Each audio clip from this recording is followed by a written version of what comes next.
સાયરામ વિદ્યાર્થી મિત્રો, હવે 11મા ધોરણમાં ચેપ્ટર નંબર 13 હાઇડ્રોકાર્બનમાં આપણે અભ્યાસ કર્યો તો આલ્કેન હાઇડ્રોકાર્બનની બનાવટ, એના નામકરણ, સમઘટકતા, રાસાયણિક ગુણધર્મો વગેરેની ચર્ચા પૂરી કરી, જે 12મા ધોરણ માટે ખૂબ જ ઉપયોગી પોઈન્ટ છે.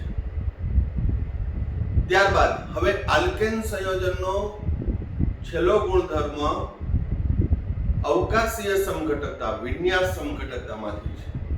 તો પહેલા તો વિન્યાસ સમઘટકતા એટલે શું, એની સામાન્ય વ્યાખ્યા આપી દઉં તો વિન્યાસ સમઘટકતામાં અણુસૂત્ર સમાન હોય, બંધારણીય સૂત્ર સમાન હોય, પરંતુ તેમાં રહેલા પરમાણુ કે પરમાણુની અવકાશીય ગોઠવણી જુદી જુદી હોય.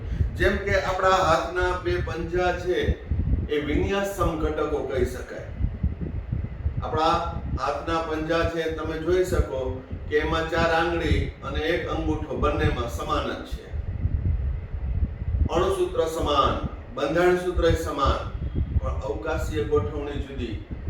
આ અંગૂઠો છે એ તમારી જમણી બાજુ છે, આ અંગૂઠો છે તમારી ડાબી બાજુ છે, તો અવકાશીય ગોઠવણી જુદી જુદી. તો આને વિન્યાસ સમઘટકો કહેવાય. પછી વિન્યાસ સમઘટકતાના પ્રકારમાં આવશે અણુકોણાત્મક સમઘટકતા, ભૌમિતિક સમઘટકતા અને પ્રકાશ ક્રિયાશીલ સમઘટકતા. જેમાં 11મા ધોરણમાં આપણે ભણશું અણુકોણાત્મક સમઘટકતા અને ભૌમિતિક સમઘટકતા, આ ચેપ્ટરમાં ભણશું, અને પ્રકાશીય સમઘટકતા આપણે ભણશું 12મા ધોરણમાં. બરાબર, તો ચાલો શરૂ કરીએ. આલ્કેનમાં જોવા મળતું અણુકોણાત્મક વિશ્લેષણ. તો આલ્કેન હાઇડ્રોકાર્બન છે એ અણુકોણાત્મક સમઘટકો ધરાવે છે, એટલે કે અણુસૂત્ર સમાન હશે, બંધારણ સૂત્ર સમાન, પણ અવકાશીય ગોઠવણી જુદી જુદી હશે. કઈ રીતે છે આપણે ઉદાહરણ લેશું ત્યારે ખ્યાલ આવશે. તો ચાલો શરૂ કરીએ. અથવા એને કહેવાય કન્ફર્મર, રોટામર્સ કે સહરૂપીય સમઘટક. ઇન્ટરેસ્ટિંગ ટોપિક છે, કોમ્પિટિટિવ લેવલમાં પણ છે, એ આમાંથી ક્વેશ્ચન નીકળી શકે છે.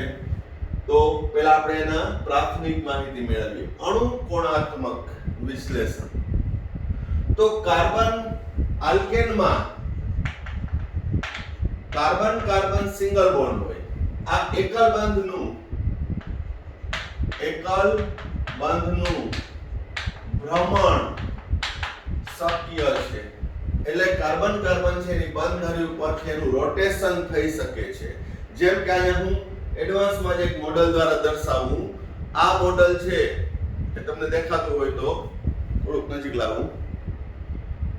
આ મોડલ છે એક ઇથેનનું છે, જેમાં carbon carbon carbon single bond carbon, 3 hydrogen CH3 CH3.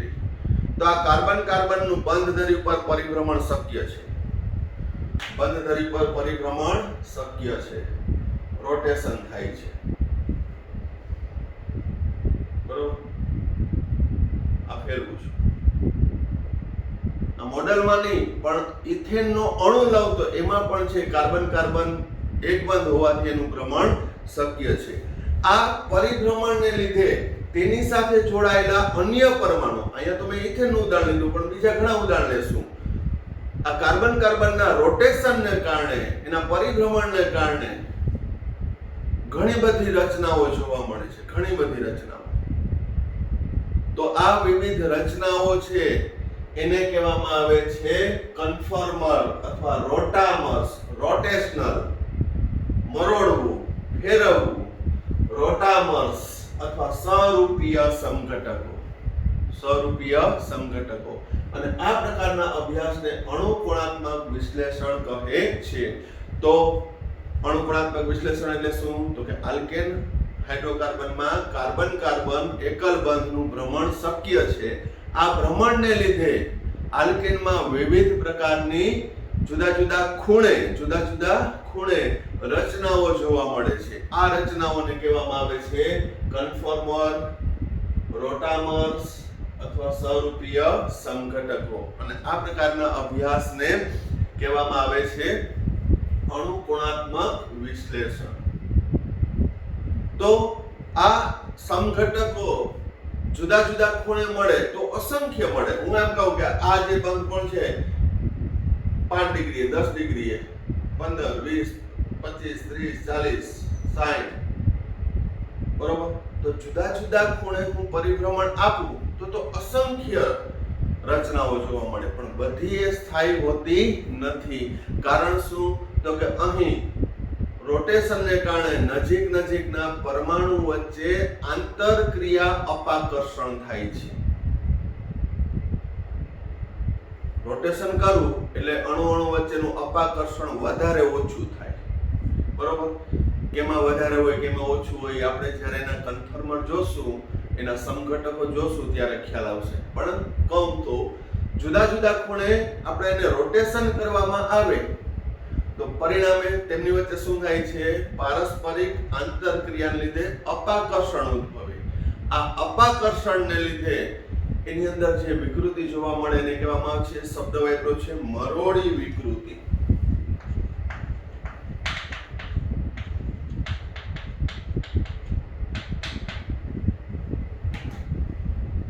એક પ્રકારનો સ્ટ્રેન થાય છે, રોટેશનલ સ્ટ્રેન. એને શબ્દ મરોડી એટલે મરોડવું, એના પરથી જોવા મળતી વિકૃતિ મરોડી વિકૃતિ કહે છે. અને આ આંતરક્રિયા, પારસ્પરિક આંતરક્રિયાના અપાકર્ષણને લીધે તેમાં 1 થી 20 કિલો જૂલ પ્રતિ મોલ ઉષ્મા ઉત્પન્ન થાય છે. આ જુદા જુદા ખૂણે રોટેશન થશે ને એટલે એને કહેવાય મરોડી વિકૃતિ. અને ઈ અપાકર્ષણને લીધે કેટલી ઊર્જા ઉત્પન્ન થશે? 1 થી 20 કિલો જૂલ પ્રતિ મોલ. રોટેશન કેવું છે, કેટલા ખૂણે થાય છે, અને જેટલા ખૂણે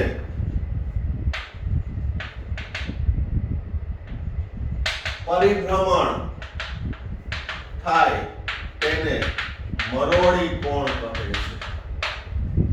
આ દરેક શબ્દ છે આપણે ઉદાહરણ દ્વારા એની અંદર વધુ સમજશું. તો ફરી એકવાર કે આ જુદા જુદા ખૂણે જો આપણે એનું પરિભ્રમણ કરીએ, રોટેશન કરીએ તો અસંખ્ય સમઘટકો જોવા મળે, પણ બધા સમઘટકો છે સ્થાયી નથી. તો જે ચોક્કસ ખૂણે આપણે પરિભ્રમણ કરશું એને કહેશું મરોડી કોણ. આ શબ્દથી પરિચિત થઈ, મરોડી કોણ. અને આ પ્રકારની જોવા મળતી વિકૃતિને મરોડી વિકૃતિ. વિકૃતિ શા માટે? તો કે આપણે જુદા જુદા ખૂણે પરિભ્રમણ કરીએ ને તો તેમના પરમાણુ વચ્ચે અપાકર્ષણ થાય છે. આ આંતરક્રિયા અપાકર્ષણને લીધે ઉદ્ભવતી ઊર્જાનું મૂલ્ય કેટલું હોય છે?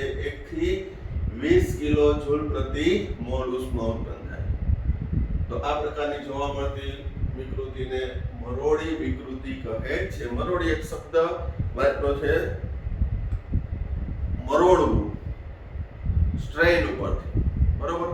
તો હવે આની અંદર જુદા જુદા સમઘટકો જોવા મળે એના ઉદાહરણ ક્યાં? તો દાખલા તરીકે આપણે લઈએ ઇથેન C2H6. ઇથેનના ઉદાહરણ દ્વારા આપણે પહેલા સમજીએ. તો એની અંદર એના અણુકોણાત્મક સમઘટકો દર્શાવવાની બે રીત છે. સોહર્સ જે ત્રિપરિમાણીય છે, 3D, અને બીજું ન્યુમેન દ્વિપરિમાણીય.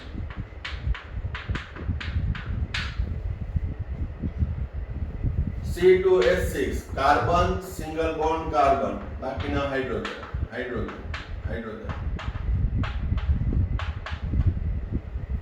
બરોબર. તો અહીં કાર્બન 1 ને 2, કાર્બન વચ્ચેનું પરિભ્રમણ શક્ય છે.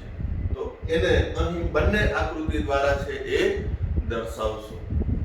3D માં સોહર્સ પ્રોજેક્શન અને ન્યુમેન પ્રોજેક્શન કહેવાય, બરોબર.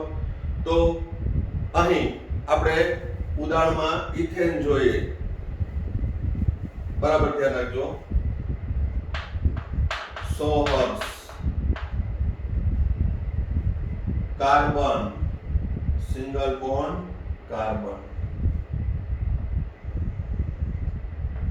હાઇડ્રોજન, હાઇડ્રોજન,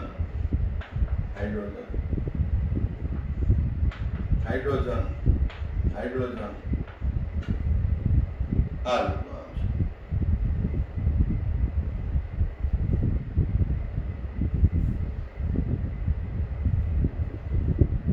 દેખાય છે બધાને? આ બંધારણમાં તમે જોશો તો દરેક હાઇડ્રોજન સમાંતર છે.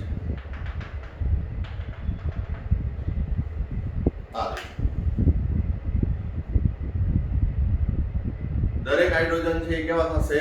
સમાંતર છે. એક હાઇડ્રોજનની પાછળ એક હાઇડ્રોજન છે. તો અહીંયા તમે જોશો તો મારા મત મુજબ છે તમને પાછળનો હાઇડ્રોજન દેખાતો નહીં હોય. ગ્રસ્ત થઈ ગયો, ગ્રહણ થઈ ગયો, એને કહેવાય ઇક્લિપ્સ. એને શું કહેવામાં આવે છે? ઇક્લિપ્સ.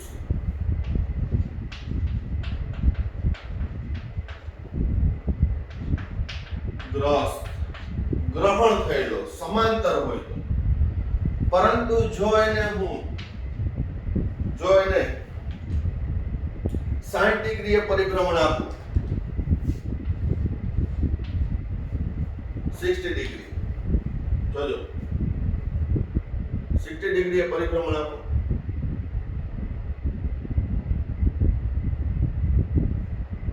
તો હવે કયું આવશે? Carbon, single bond, carbon. આ એઝ ઇટ ઇઝ રાખ.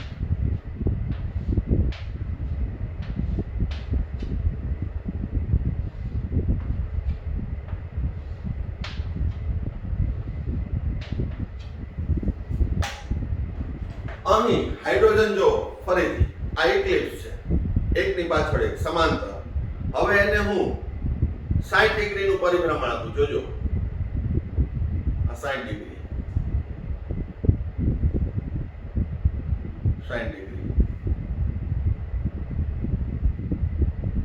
તો 60 ડિગ્રી પરિભ્રમણ આપું તો એકબીજાથી વિરુદ્ધ થઈ ગયા, દૂર થઈ ગયા. અહીંયા જો પેરેલલ છે, અહીંયા એકબીજાથી દૂર.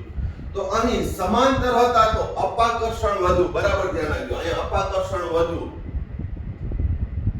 પારસ્પરિક અપાકર્ષણ આંતરક્રિયા ઇક્લિપ્સ સમઘટકમાં વધુ થાય છે. એટલે અહીં ઊર્જા વધુ,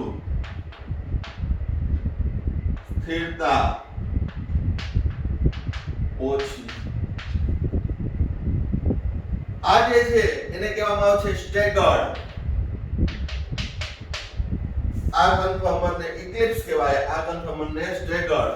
ગુજરાતી કર્યું છે સાંતરિક.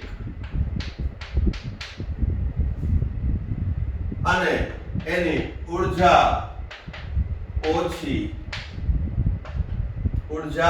ઓછી, સ્થિરતા વધુ. કારણ કે 60 ડિગ્રીએ પરિભ્રમણ આપ્યું તો અહીં એકેય હાઇડ્રોજન એકબીજાને અપાકર્ષતા નથી. એટલે અહીં મરોડી વિકૃતિ ઓછી એટલે ઊર્જા ઓછી. મરોડી વિકૃતિને કારણે કેટલી ઊર્જા ઉત્પન્ન થાય? 1 થી લઈને 20 કિલોજૂલ પ્રતિ મોલ. પણ અહીંયા સૌથી ઓછી ઊર્જા હશે. એક ઉદાહરણ તરીકે આપું કે આ બંને વચ્ચે ઊર્જાનો તફાવત એક્ઝેક્ટલી 12.5 કિલોજૂલ નો છે. કેટલો છે? 12.5 કિલોજૂલ નો. એક ઉદાહરણ આપું કે અહીં આ કન્ફર્મર, ઇક્લિપ્સ કન્ફર્મરની ઊર્જા છે 15 કિલોજૂલ છે, તો આની છે 2.5 કિલોજૂલ. બંને વચ્ચેનો તફાવત કેટલો આવ્યો? 12.5. બરાબર સમજો, કારણ કે થિયરિકલ મુદ્દો છે, પણ આપણે દરેક પદ છે એ સમજીને તૈયાર કરશું. બરાબર. તો ફરીથી હવે ઉદાહરણ દ્વારા જોઈએ છે એટલે ફરી વ્યાખ્યા સાથે સરખાવીએ. આલ્કેનમાં જોવા મળતું અણુપણાત્મક સમઘટકતા એટલે શું? તો કે આલ્કેનમાં કાર્બન કાર્બન બંધ ધરીનું પરિભ્રમણ શક્ય બને છે. આ બંધ પરિભ્રમણને લીધે છે એમાં જુદી જુદી રચનાઓ જોવા મળે. છે અણુ એક જ, ઇથેનનું જ ઉદાહરણ લીધું, પણ ઇથેનમાં જુદી જુદી રચના જોવા મળે. આ પ્રકારની રચનાઓને કહેવામાં આવે છે કન્ફર્મર, રોટામર્સ અથવા સરૂપીય સમઘટકો. જેમ કે આ ઇથેનના બે સ્વરૂપ છે. ક્યાં? ઇક્લિપ્સ એટલે કે ગ્રસ્ત, ગ્રહણ સ્થિતિમાં ઇક્લિપ્સ, સ્ટેગર્ડ સાંત્રિત. આ બંને સ્વરૂપીય સમઘટકો કહેવાય છે એક જ અણુમાં. એને રોટામર્સ પણ કહેવાય, કારણ કે મેં રોટેશન કર્યું. કેટલા ડિગ્રીએ? 60 ડિગ્રી. પરિણામે અહીં આ જુદી જુદી રચનાને લીધે તેમની વચ્ચે પારસ્પરિક અપાકર્ષણ અંતરક્રિયાને લીધે ઊર્જા ઉદ્ભવે. આ પ્રકારની પારસ્પરિક અપાકર્ષણને લીધે ઉદ્ભવતી વિકૃતિને કહેવામાં આવે છે મરોડી વિકૃતિ. મરોડતા, રોટેશન કરતા મરોડી વિકૃતિ ઉત્પન્ન થાય અને આ અપાકર્ષણને લીધે ઉદ્ભવતી ઊર્જાનું મૂલ્ય 1 થી 20 કિલોજૂલ પ્રતિ મોલની વચ્ચે હોય છે. અહીં 60 ડિગ્રી છે ને કહેવામાં આવે છે મરોડી કોણ. હવે કોઈને એવો પ્રશ્ન થાય કે સર 60 જ કેમ, 30 કેમ ના આપ્યું, 20 ડિગ્રી કેમ પરિભ્રમણ ના આપ્યું? તો દરેક પરિભ્રમણ પોસિબલ છે જ, પરંતુ એની સ્ટેબિલિટી નું મૂલ્ય છે એ બદલાતું રહે છે. જેમ કે સૌથી વધુ સ્થાયી હોય તો સ્ટેગર્ડ છે, કારણ કે ત્યાં કોઈને અપાકર્ષણ લાગતું નથી. જો કોઈ પણ એકબીજાથી દૂર છે અને સ્ટેગર્ડ એ કહેવાય, એન્ટી કહેવાય, વિરુદ્ધ, સાંદ્રિત. બરોબર? તો આ બે કન્ફર્મર મળશે. તો ઇથેનમાં કેટલા કન્ફર્મર મળે? 2. તેમની વચ્ચે ઊર્જાનો તફાવત કેટલો છે? તો કે ફક્ત 12.5. ઉદાહરણ તરીકે આની 2.5, તો આની કેટલી હશે? 15. આની કેમ વધુ? તો કે ઇક્લિપ્સ છે એમાં પરમાણુ નજીક નજીક છે, જો સમાંતર છે, એટલે અપાકર્ષણ વધુ હશે. અપાકર્ષણ વધુ, મરોડી વિકૃતિ વધુ, એટલે ઊર્જા વધુ. કેટલી? 15 કિલોજૂલ. તો આની કેટલી હશે? 2.5. બે વચ્ચેનો તફાવત 12.5. બરોબર? તો અહીં ઇથેનમાં કેટલા કન્ફર્મર, રોટામર, સ્વરૂપીય સંઘટકો કેટલા મળશે? 2. ક્યાં? ઇક્લિપ્સ, સ્ટેગર્ડ, ગ્રસ્ત અને સાંદ્રિત. થિયરી ના મુદ્દાઓ છે એ લખતા જવાના અને આ ઉદાહરણથી સમજતું જવાનું. બીજા આપણે ઘણા ઉદાહરણ લેશું, ટેક્સ્ટબુકમાં નથી આપ્યા, પણ આપણે બીજા ઘણા એક્ઝામ્પલ લેશું અને કોમ્પિટિટિવ એક્ઝામમાં કેવો પ્રશ્ન પૂછાયેલો એની પણ ચર્ચા કરશું. બરોબર? પહેલા વ્યવસ્થિત જોઈ લ્યો.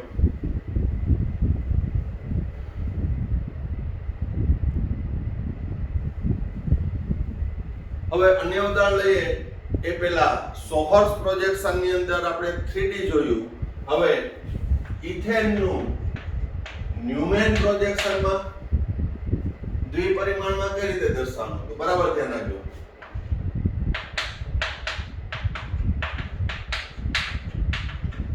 આને હું 1 કહું અને હું 2 કહું. તો જોજો, આ C1 આગળનો ભાગ, C2 પાછળનો ભાગ. તો આ રીતે C1 એની સાથે જોડાયેલા હાઇડ્રોજન. C2 ની પાછળ કયો આવશે? 2D માં લો તો C1 ની પાછળ C2. બરોબર? આ તમને દેખાય છે તો સોહર્સ પ્રોજેક્શન હતું, પણ હવે હું આમ જ કરી દઉં. 2D કહેવાય આને. આને શું કહેવાય? 2D. આ C1 કાર્બન છે, C2 કાર્બન દેખાતો નથી. બરોબર? એની પાછળ છે, તો એની પાછળ 3 હાઇડ્રોજન છે એ દર્શાવવો હોય તો બરાબર ધ્યાન રાખજો, આમ દર્શાવવો પડે.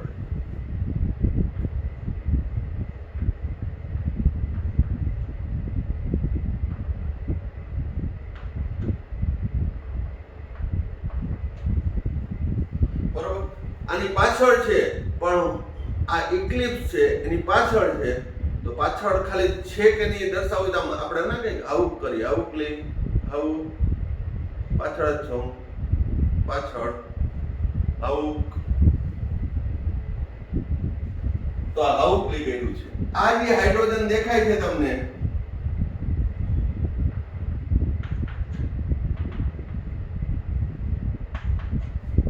એ ક્યાં છે? પાછળ. તો આ કયું થયું? ઇથેન નું ઇક્લિપ્સ, ગ્રસ્ત. જ્યારે 60 ડિગ્રીએ પરિભ્રમણ આપવું, 60 ડિગ્રી, તો કેવું કન્ફર્મર જોવા મળશે? C1. આ તો હું એઝ ઇટ ઇઝ રાખું. 60 ડિગ્રી પરિભ્રમણ આપું છું, જોજો.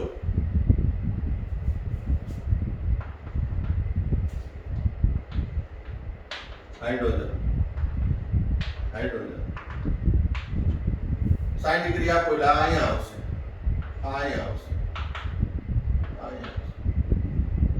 પરસ્પર વિરુદ્ધ, સ્ટેગર્ડ, શાંત રીત,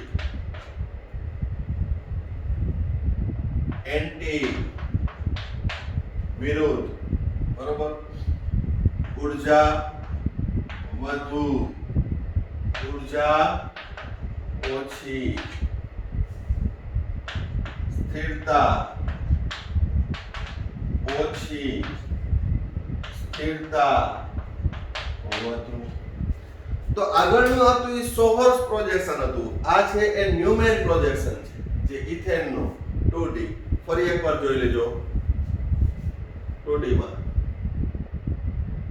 દેખાતા નહીં હોય તમને, એકની પાછળ એક દેખાતું નથી, સંતાયેલા નથી. જો આ છે, દેખાય છે તો આ 2D અને આ 3D. 2D ન્યુમેન, સોહર્સ, બરોબર. તો આ રીતનું છે. આપણે બેઝિકલી ઇથેન નું જોયું, હવે બ્યુટેન માં જોશું, પણ આ પણ વ્યવસ્થિત ડ્રો કરજો. આની પાછળ છે C1 C2, C1 C2. ખ્યાલ આવે છે? બરોબર. આ ચાલુ ક્લાસમાં ભણાવવાની વધારે મજા આવે, પણ છતાં અહીંયા મારી બેસ્ટ ટ્રાય કરું છું, બરોબર. ગમે તો લાઈક કરજો.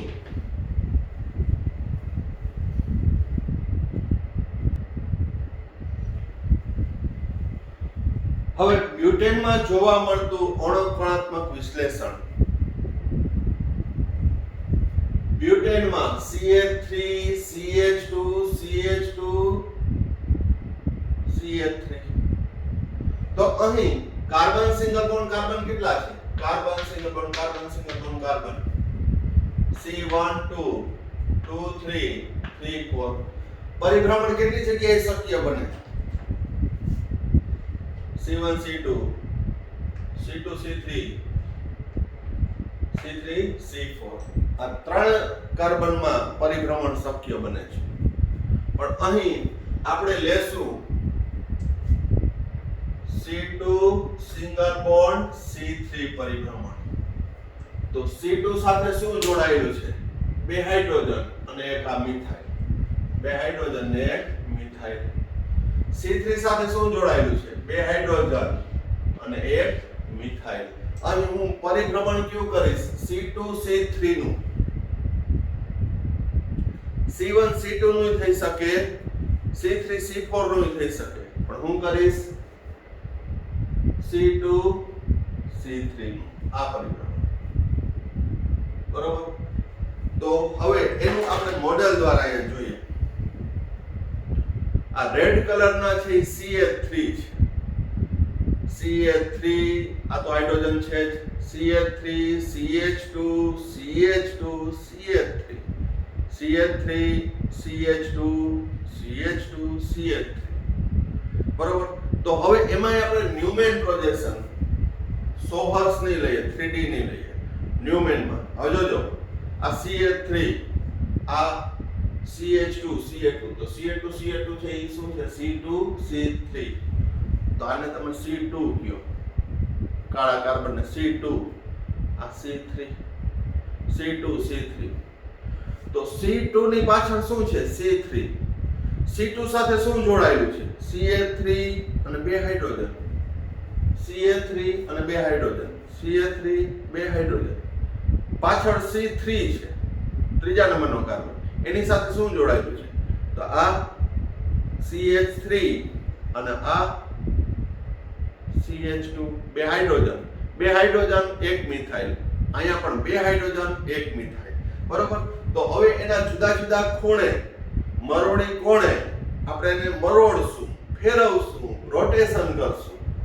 અને વિવિધ રચનાઓ જોવા મળશે. બરોબર. ઇથેનમાં બે જ જોવા મળી હતી, સ્ટેગર્ડ અને ઇક્લિપ્સ, ગ્રસ્ત અને સાંત્રિત. બરોબર. આમાં કેટલી જોવા મળે જોઈએ. પહેલું બંધારણ લાવું છું, CH3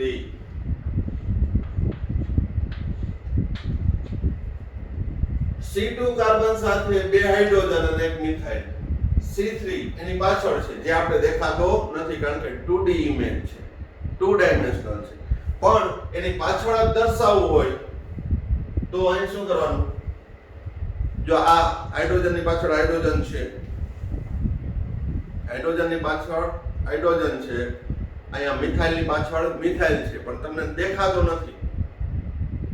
જો આમ આવું કરું, દેખાણો થોડુંક જ એમ કે હું પાછળ છું એની પ્રતીતિ. તો અહીંયા અલગ કલરથી લઈ CH3 હાઇડ્રોજન હાઇડ્રોજન. ફરી આ CH3 ની પાછળ CH3, હાઇડ્રોજન ની પાછળ હાઇડ્રોજન, હાઇડ્રોજન ની પાછળ હાઇડ્રોજન, મિથાઇલ ની પાછળ મિથાઇલ, હાઇડ્રોજન ની પાછળ હાઇડ્રોજન. તો આ છે સંપૂર્ણ ઇક્લિપ્સ. સંપૂર્ણ ઇક્લિપ્સ. હું ગ્રસ્ત નહીં બોલું, હવે ગ્રહણ, ગ્રસ્ત નહીં, સંપૂર્ણ ઇક્લિપ્સ. હવે એનું 60 ડિગ્રીએ પરિભ્રમણ આપો, 60 ડિગ્રીએ. અહીંયા તો મિથાઇલ C2 પર એઝ ઇટ ઇઝ રાખું, CH3H. 60 ડિગ્રીએ પરિભ્રમણ આપો, જોજો, કારણ કે આ C2 C3 બંધ પરિભ્રમણ થઈ શકે. 60 આપ્યું, 60 આપ્યું. મિથાઇલ ક્યાં પેલા સમાંતર હતો, દેખાય છે સમાંતર, હવે ક્યાં આવી ગયો? તો હાઇડ્રોજન ક્યાં આવી ગયો? આમ આવ્યો, તો હાઇડ્રોજન ક્યાં આવી ગયો?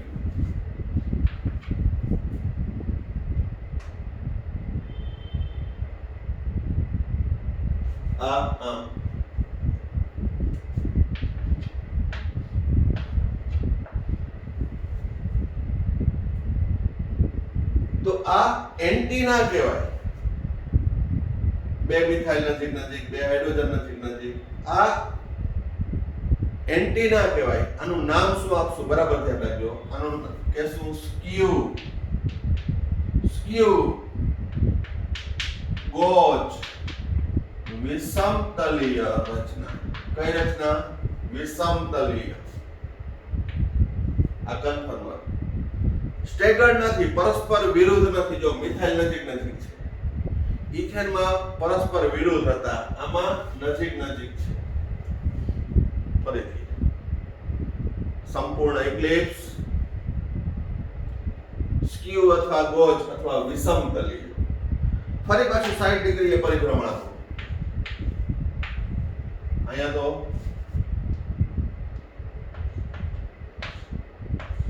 CH3 as it is, hydrogen, hydrogen.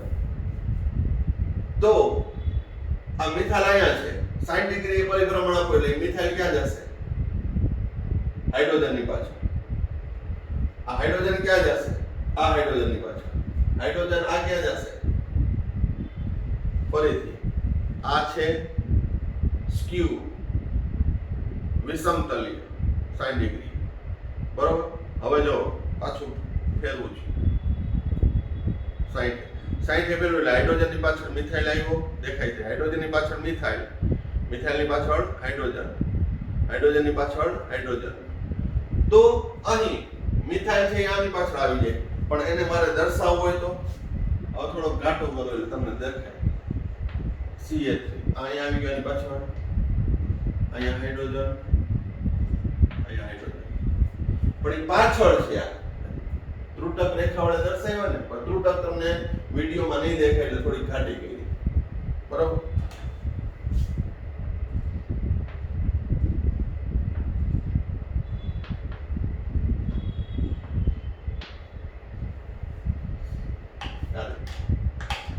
તો આ ઇક્લિપ્સ થયું, આ ઇક્લિપ્સ થયું. મિથાઇલની પાછળ હાઇડ્રોજન, હાઇડ્રોજનની પાછળ મિથાઇલ. પણ આ ઇક્લિપ્સને કહેશું અંશતઃ પાર્શિયલ ઇક્લિપ્સ. આને શું કહેશું? અંશતઃ અથવા પાર્શિયલ ઇક્લિપ્સ. આંશિક.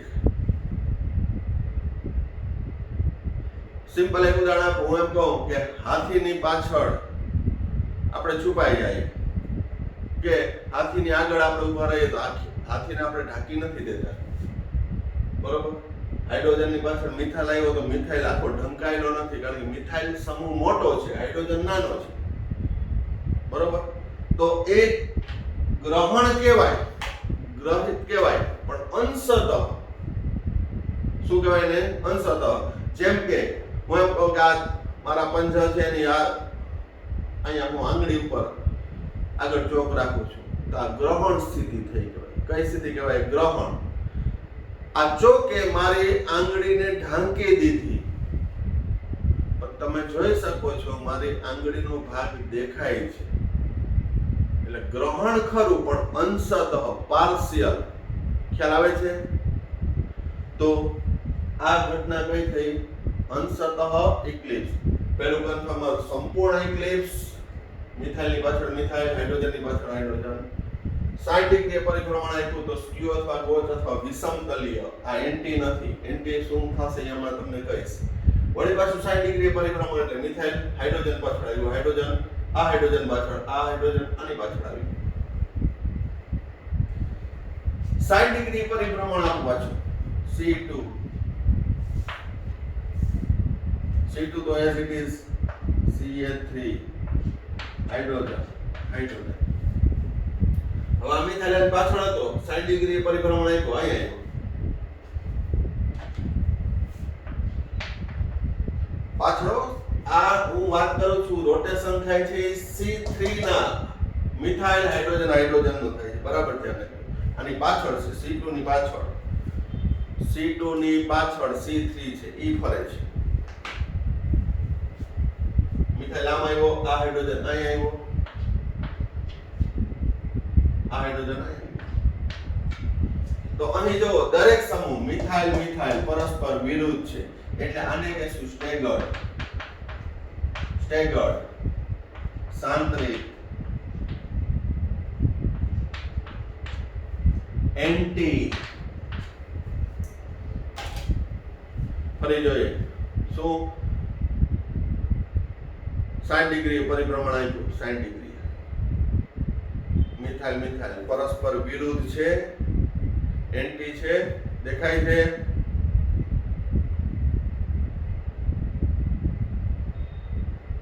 હાલ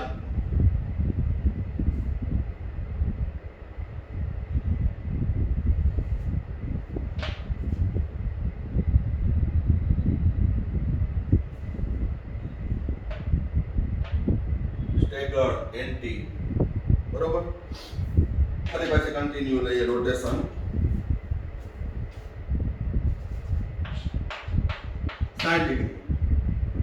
વળી 60 ડિગ્રી પર મિથાઇલ છે એ આની પાછળ આવી જશે. અહીં પહેલા એસિડિસ કરી નાખું, CH3 હાઇડ્રોજન. પાછળનો C3 સાથે જોડાયેલો મિથાઇલ 60 ડિગ્રી પરિભ્રમણ તો આની પાછળ આવી જાય, આની પાછળ આવે, પણ મારે દેખાડવા માટે આવું ક્લિક કરવી પડે, CH3 અહીં આવું ક્લિક કરવી પડે, હાઇડ્રોજન મિથાઇલ. આ હાઇડ્રોજનની પાછળ આ હાઇડ્રોજન, મિથાઇલની પાછળ આ હાઇડ્રોજન, હાઇડ્રોજનની પાછળ, બરાબર? તો અહીં તમે જોવો નાનું મોટું છે, સમાંતર. સમાંતર હોય તો ઇક્લિપ્સ, પણ નાનું મોટું ચોક અને ફિંગર. તો આ પણ અંશતઃ ઇક્લિપ્સ, અંશતઃ ઇક્લિપ્સ. 60 ડિગ્રી પરિભ્રમણ આપું, અહીં as it is CH3 hydrogen hydrogen. 60 degree પરિભ્રમણ આપું છું.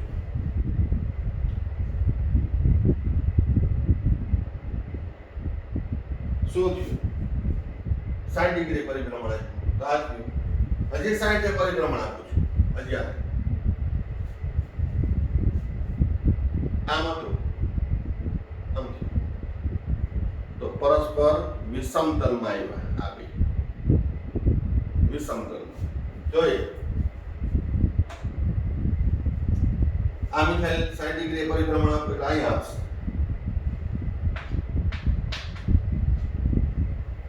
આ હાઇડ્રોજન અહીંયા આવશે. આ હાઇડ્રોજન અહીંયા આવશે. જે આવે એ મારી આકૃતિ. તો આ મિથાઇલ નજીક આવ્યા પણ વિરુદ્ધ સમતલમાં છે.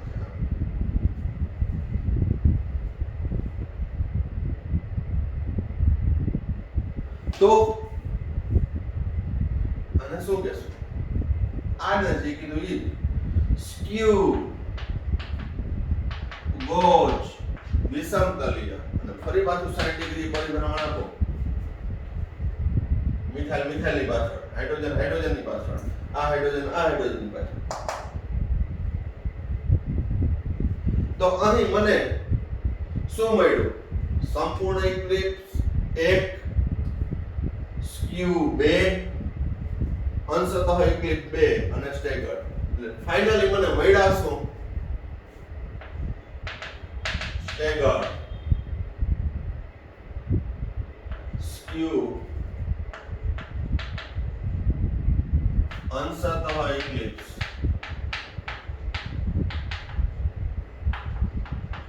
અને સંપૂર્ણ ઇક્લિપ્સ.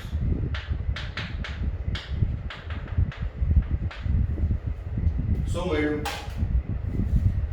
કુલ બ્યુટેનની અંદર 4 કન્ફર્મર, 4 રોટામર, 4 સ્વરૂપીય સંઘટકો મળ્યા. ક્યાં?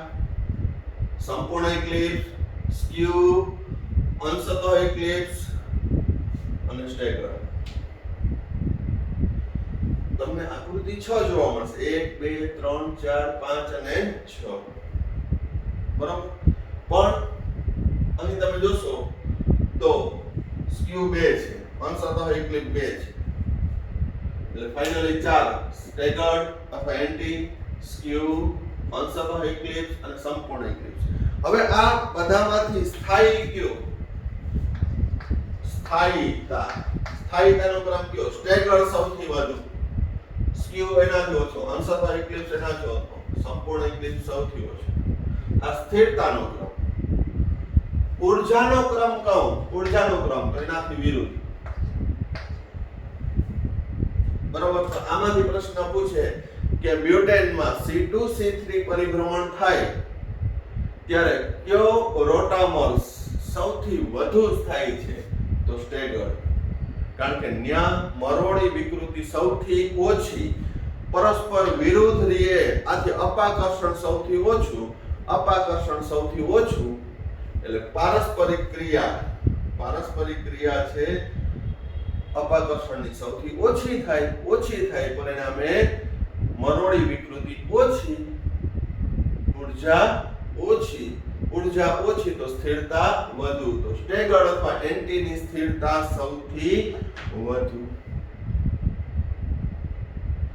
એનાથી ઓછી સ્ક્યુ અથવા ગોચની. કારણ કે વિષમતલીય છે, સમાન સમૂહ નજીક છે પણ વિષમતલમાં છે. જો હું તમને બતાવું, આમ છે, આ સ્ક્યુ છે,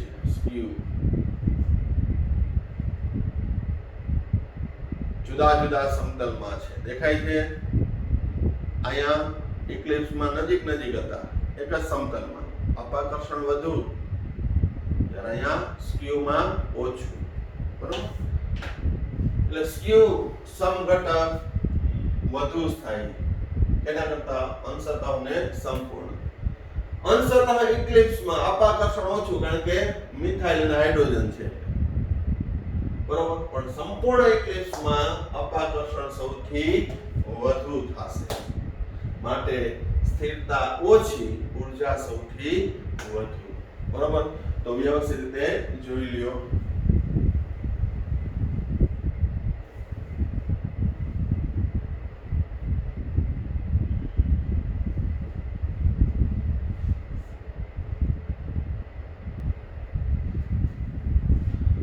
હવે આ ટોપિક સંપૂર્ણ નવો હતો અને પ્લસ વિડીયોની મર્યાદાને ધ્યાનમાં રાખી આ ટોપિક આપણે કન્ટિન્યુ હવે નેક્સ્ટ વિડીયોમાં કરશું.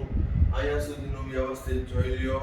ફરી પાછું આપણે દરેક બ્યુટેનના C2 C3 C2 પાછળ C3 ના બંધારણ છે એ રિવાઇઝ કરી લઈએ.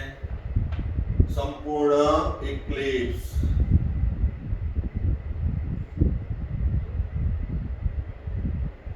પાછળનું ફરવું છે, આગળનું એઝ ઇટ ઇઝ રાખું છું. હાઇડ્રોજન હાઇડ્રોજન મિથાઇલ, બરોબર. આ છે સ્ક્યુ અથવા ગોચ. આ છે હાઇડ્રોજનની પાછળ મિથાઇલ, રેડ કલરનો મિથાઇલ, અંશતઃ ઇક્લિપ્સ. નીચે આવે છે 60 ડિગ્રી પરિભ્રમણ થાય છે. મિથાઇલ નીચે, આ મિથાઇલ ઉપર ટોટલી વિરુદ્ધ, એન્ટી સ્ટેગર્ડ. વળી પાછો 60 ડિગ્રીએ ફરી જાય છે. 60 ડિગ્રીએ ફરી જાય એટલે હાઇડ્રોજનની પાછળ મિથાઇલ, અંશતઃ ઇક્લિપ્સ. વળી પાછો આગળ વધે છે, 60 ડિગ્રીએ ફરી જાય છે. 60 ડિગ્રીએ ફરી જાય એટલે વળી પાછું વિષમતલીય, સ્ક્યુ, ગોચ. વળી 60 ડિગ્રીએ ફરી જાય છે, સંપૂર્ણ ઇક્લિપ્સ, બરોબર. અને એને લીધે એની સ્થિરતા. અહીં ઊર્જાના મૂલ્યો એક્સ્ટ્રા બુકમાં આપ્યા હોય પણ આપણે એની જરૂર પડતી નથી. મૂલ્ય યાદ નથી રાખવાના, ખાલી એટલું જોવાનું ઊર્જા કેની સૌથી વધુ હશે તો સંપૂર્ણ ઇક્લિપ્સ. સૌથી ઓછી કેની હશે? સ્ટેગર્ડની. જેમ ઇથેનની અંદર ઊર્જાનો તફાવત 12.5 કિલોજૂલ એ ટેક્સમાં આપ્યો છે, એમ આનો પણ છે એ મળી શકે છે. પણ પહેલા આનાથી માહિતગાર થાવ, બરોબર. બીજા નંબરમાં છે એક જ અણુ પણ એના જુદા જુદા સ્વરૂપો. અવકાશીય ગોઠવણી જુદી જુદી છે, એક જ અણુમાં છે. એટલે આ સંઘટકોને તમે અલગ ના પાડી શકો, બરોબર. સિમ્પલ એક ઉદાહરણ આપો અને પછી આ વિડીયોને આપણે વિરામ આપીએ. કે ફોર એક્ઝામ્પલ કે હું એક જ વ્યક્તિ છું અત્યારે નોર્મલ સ્ટેજ,